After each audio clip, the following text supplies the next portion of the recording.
Hi, എല്ലാവർക്കും ഉരുതണ്ടിന്റെ പുതിയൊരു കിഡിൽ എപ്പിസോഡിലേക്ക് എല്ലാവർക്കും സ്വാഗതം. അപ്പോൾ നിങ്ങൾ ആദ്യമായിട്ടാണ് ചാനൽ കാണുന്നെങ്കിൽ ഒന്ന് സബ്സ്ക്രൈബ് ചെയ്തേക്കുക. തൊട്ടടുത്ത് കാണുന്ന ബെൽ ഐക്കൺ എനേബിൾ ചെയ്താൽ മാത്രമേ നമ്മൾ അപ്ലോഡ് ചെയ്യുന്ന പുതിയ കിഡിലെ വീഡിയോസുകൾ നിങ്ങൾക്ക് നോട്ടിഫിക്കേഷൻ ലഭിക്കത്തുള്ളൂ. അപ്പോൾ നമുക്ക് നേരെ ഇന്നത്തെ വീഡിയോയിലോട്ട് പോകാം.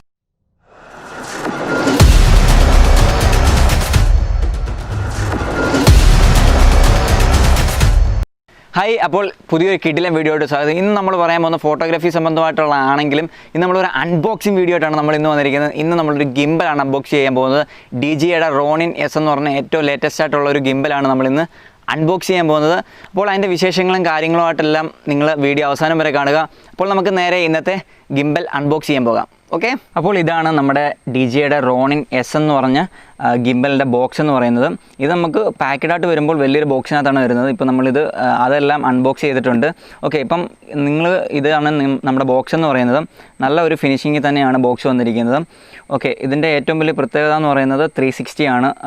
360ൽ നമുക്ക് ഉപയോഗിക്കാൻ പറ്റും. പിന്നെ ഇതിൻ്റെ വെയിറ്റ് എന്ന് പറയുന്നത് 3.6 കിലോ വരെ നമുക്ക് ഇതിനകത്ത് ഉപയോഗിക്കാൻ പറ്റും. DSLR മിറർലെസ് ക്യാമറകൾ നമുക്ക് ഇതിനകത്ത് ഉപയോഗിക്കാൻ പറ്റും. ഇനി ഇത് നമുക്കൊന്ന് ഓപ്പൺ ചെയ്ത് നോക്കാം. ഓപ്പൺ ചെയ്ത് നോക്കിയതിന് ശേഷം ഇതിൻ്റെ ബാക്കി ഡീറ്റെയിൽസും സ്പെസിഫിക്കേഷനും കാര്യങ്ങളെല്ലാം നമുക്ക് പറയാം. ഇതാണ് നമ്മുടെ ബോക്സ് ഓപ്പൺ ചെയ്യുമ്പോൾ തന്നെ കാണുന്നത്. ഓക്കെ, ഇതെല്ലാം നല്ല അടിപൊളിയായിട്ട് പാക്കിലാണ് വന്നിരിക്കുന്നത്. നല്ല ഒരു കുഴപ്പവും പറ്റാത്ത രീതിയിൽ നല്ല രീതിയിൽ പാക്കഡായിട്ടാണ് നമുക്ക് വന്നിരിക്കുന്നത്. ഓക്കെ, ഇനിയും ഇതിൻ്റെ ഇത് പറയുകയാണെങ്കിൽ ബ്ലൂടൂത്തിൻ്റെ 4.0 ആണ് വന്നിരിക്കുന്നത്. USB-C ആണ് ഇതിനകത്ത് വന്നിരിക്കുന്നത്. അത് കേബിളും ബാക്കിയുള്ള കാര്യങ്ങളെല്ലാം അവൈലബിൾ ആണ്. ഓക്കെ, നമ്മളിത് നേരത്തെ എടുത്ത് നോക്കിയതായിരുന്നു, നമ്മൾ ചെക്ക് ചെയ്ത് നോക്കിയിട്ടുണ്ടായിരുന്നു. ഓക്കെ, ഇതാണ് നമ്മുടെ USB-C ടൈപ്പാണ് ഇതിനകത്ത് വരുന്നത്. ഓക്കെ, അത് കഴിഞ്ഞിട്ട് നമ്മുടെ വെയിറ്റ് എന്ന് പറയുന്നത് 1.84 ആണ് ഇതിൻ്റെ ടോട്ടൽ വെയിറ്റ് എന്ന് പറയുന്നത്. ഓക്കെ, ഇതിൻ്റെ കൂടെ നമുക്ക് ഒരു പ്ലാസ്റ്റിക്കിൻ്റെ ഒരു ഗ്രിപ്പും കാര്യങ്ങളും എല്ലാം നമുക്ക് കിട്ടുന്നുണ്ട്. ഓക്കെ, വെൽ പാക്കഡായിട്ടാണ്, നല്ല അടിപൊളി പാക്കഡായിട്ടാണ് സാധനം വരുന്നത്. ഓക്കെ, ഇനി നമുക്ക് ഇതെല്ലാം ഒന്ന് സെറ്റ് ചെയ്ത് നോക്കാം. സെറ്റ് ചെയ്തതിന് ശേഷം നമുക്ക് ഇതിൻ്റെ ഡീറ്റെയിൽസ് നോക്കാം. ഇപ്പോൾ നമുക്ക് ഇതൊന്ന് എടുത്ത് നോക്കാം. എടുത്ത് നോക്കിയതിന് ശേഷം നമുക്കൊന്ന് സെറ്റ് ചെയ്യാൻ നോക്കാം. നല്ല അടിപൊളിയായിട്ടാണ് പാക്കഡ്. നമുക്ക് ഒരു ഷേക്കും കാര്യങ്ങളും ഒന്നും ഇതിനകത്ത് വന്നു കഴിഞ്ഞാൽ വരത്തില്ല. ഓക്കെ, അപ്പോൾ നമുക്ക് ഇതിൻ്റെ ബാക്കി സാധനങ്ങളെല്ലാം എടുത്ത് നോക്കാം. ഇവിടെ ഒരു ലോക്ക് നമുക്ക് വരുന്നുണ്ട്. ഓക്കെ, ഈ ലോക്ക് നമ്മൾ അൺലോക്ക് ചെയ്തതിന് ശേഷം നമുക്ക് ഈ ഒരു ഗ്രിപ്പ് കണ്ടോ, ഇവിടെ നമുക്കൊരു ഗ്രിപ്പ് കിട്ടുന്നുണ്ട്. ഒരു ബാറ്ററി പാക്കാണിത്. നല്ല അടിപൊളി ഒരു ബാറ്ററി പാക്കാണ്. ഓക്കെ, ഇവിടെ ഒരു നമുക്ക് ഗ്രിപ്പും കാര്യങ്ങളും എല്ലാം വരുന്നുണ്ട്. നല്ല കംഫർട്ടായിട്ടുള്ള ഗ്രിപ്പും കാര്യങ്ങളൊക്കെയാണ് നമുക്ക് ഇതിനകത്ത് വരുന്നത്. ഓക്കെ, അതിനുശേഷം നമുക്കിത് ഇടാം. ഓക്കെ, അതിനുശേഷം ഈ ലോക്ക് നമുക്ക് കണ്ടോ, ലോക്ക് നമുക്കാക്കി വെച്ചതിന് ശേഷം നമുക്ക് നല്ല അടിപൊളിയായിട്ട് കംഫർട്ടായിട്ട് ഇരിക്കുന്നതായിരിക്കും. കണ്ടോ, ഇപ്പം നമുക്ക് അടിപൊളിയായിട്ടിരിക്കും. ഇനി ഇതിൻ്റെ ബാക്കി കാര്യങ്ങളെല്ലാം നമുക്കൊന്ന് ഇട്ട് നോക്കാം. അപ്പോൾ നമുക്ക് ഇതിൻ്റെ കൂടെ ഒരു ചെറിയൊരു ട്രൈപോഡ് വരുന്നുണ്ട്. ഓക്കെ, നമുക്ക് ഈ ട്രൈപോഡ് നമുക്ക് ഇവിടെ ഇങ്ങനെ നമുക്ക് വെക്കാവുന്നതാണ്.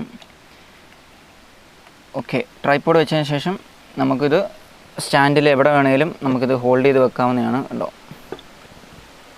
ഓക്കെ, ഇങ്ങനെയാണ് നമ്മുടെ ആ RONIN S എന്ന് പറഞ്ഞ ഒരു ഗിംബൽ വരുന്നത്. ഇനി നമുക്കിതൊന്ന് ഓണാക്കി നോക്കാം. ഓണാക്കുന്ന ബട്ടൺ നമുക്ക് ഇവിടെ കാണാൻ പറ്റും. ഉണ്ട് സൈഡിൽ നമുക്ക് ഇതിൻ്റെ ബട്ടണും കാര്യങ്ങളും എല്ലാം കാണാൻ പറ്റും. ഇവിടെ നമുക്ക് അതിൻ്റെ കൺട്രോളിങ്ങുള്ള ജോയ്സ്റ്റിക്ക് നമുക്ക് കാണാൻ പറ്റും. അപ്പോൾ ഇവിടെയാണ് ഇതിൻ്റെ ഓൺ ബട്ടൺ വരുന്നത്. നമുക്കിതൊന്ന് ഓണാക്കി നോക്കാം. ഓക്കെ, ഓണാക്കിയിട്ട് അപ്പോൾ നമുക്ക് ഓണാക്കിയിട്ടുണ്ട്. ഓണാക്കുന്ന സമയത്ത് ഇവിടെ ഒരു ഇൻഡിക്കേറ്റർ കാണിക്കും, ഒരു ഗ്രീനാണ്. ഇപ്പം മോഡ് 1ലാണ് കിടക്കുന്നത്. നമുക്ക് മോഡ് ചേഞ്ച് ചെയ്യാൻ പറ്റും. ഓക്കെ, മോഡ് ഉണ്ട് ഇവിടെ M എന്ന് എഴുതിയിരിക്കുന്ന അവിടെ മോഡ് ചേഞ്ച് ചെയ്യാൻ പറ്റും. 1, 2, 3 മോഡിലാണ്. പിന്നെ ഇവിടെ തന്നെയാണ് റെക്കോർഡിംഗ് ഉള്ളത്. ഓക്കെ, ഇവിടെ നമുക്ക് സ്റ്റിക്ക് ഉണ്ട്. നമുക്ക് അങ്ങോട്ടും ഇങ്ങോട്ടും ആക്കുന്നതിനുള്ള സ്റ്റിക്ക് ഇവിടെ ഉണ്ട്. അതിനുശേഷം ഇവിടെ നമുക്ക് സൈഡിലായിട്ട് ഫോക്കസ് പുള്ളർ നമുക്ക് കണക്ട് ചെയ്യാവുന്നതാണ്. ഇവിടെയാണ് നമുക്ക് ഫോക്കസ് പുള്ളറും കാര്യങ്ങളും എല്ലാം കണക്റ്റ് ആവുന്നത്. ഇത് നമുക്ക് ഈ ഒരു ഇവിടോട്ട് കേബിളോട്ട് കണക്ട് ചെയ്ത് കഴിഞ്ഞാൽ നമുക്ക് ഇവിടെ ഫോക്കസും കാര്യങ്ങളും എല്ലാം നമുക്ക് ഇവിടെ തന്നെ കൺട്രോൾ ചെയ്യാൻ പറ്റുന്ന രീതിയിലാണ് നമുക്ക് ഇത് ഡിസൈൻ ചെയ്തിരിക്കുന്നത്. ഓക്കെ, പിന്നെ ഏറ്റവും വലിയ പ്രത്യേകത എന്ന് പറയുന്നത് ഇതൊരു ആപ്ലിക്കേഷൻ ഉപയോഗിച്ച് നമുക്ക് നല്ല രീതിയിൽ വർക്ക് ചെയ്യാൻ പറ്റുന്നതായിരിക്കും.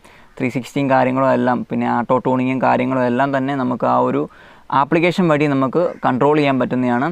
ഓക്കെ, ഇനി ആ ഒരു ആപ്ലിക്കേഷനും കാര്യങ്ങളും നമുക്ക് ഒന്ന് പരിചയപ്പെടാം. അപ്പോൾ ഇതാണ് നമ്മുടെ RONIN S കൺട്രോൾ ചെയ്യാൻ പറ്റുന്ന ആപ്ലിക്കേഷൻ എന്ന് പറയുന്നത്. ഇത് ബ്ലൂടൂത്തിൻ്റെ സഹായത്തോടെയാണ് വർക്ക് ചെയ്യുന്നത്. ഇവിടെ നമുക്ക് കണക്റ്റിംഗ് ഓപ്ഷൻ കാണാൻ പറ്റും. കണ്ടോ, ഇവിടെ നമുക്ക് ഓക്കെ ഇപ്പം DJI കണക്റ്റ് ആയിട്ടുണ്ട്.